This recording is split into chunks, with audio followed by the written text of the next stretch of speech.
Well, we've heard from General Petraeus and Ambassador Crocker, and we'll be hearing later from President George Bush.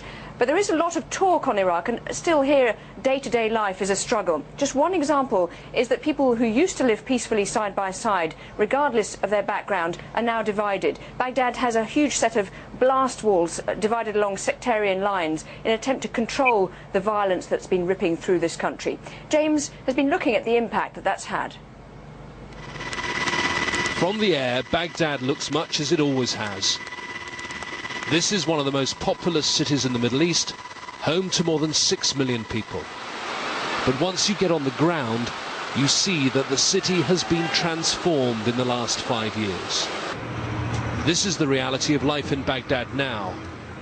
Barbed wire, concrete barriers and checkpoints dividing one neighborhood from the next.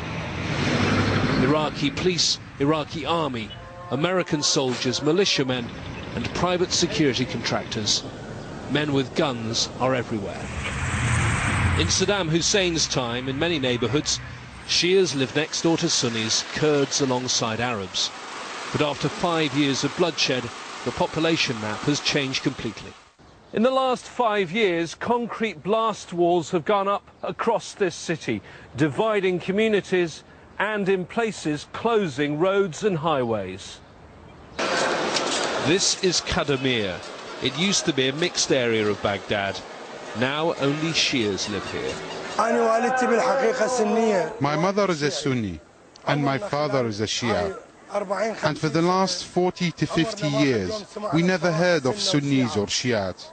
We used to live in peace together. On the opposite side of the river from Kadamir, the neighborhood of Adamir. The two areas are linked by a bridge, but the Iraqi government closed it at the height of the fighting. Both Shia and Sunni used to live in Adamir before. Now it's overwhelmingly Sunni.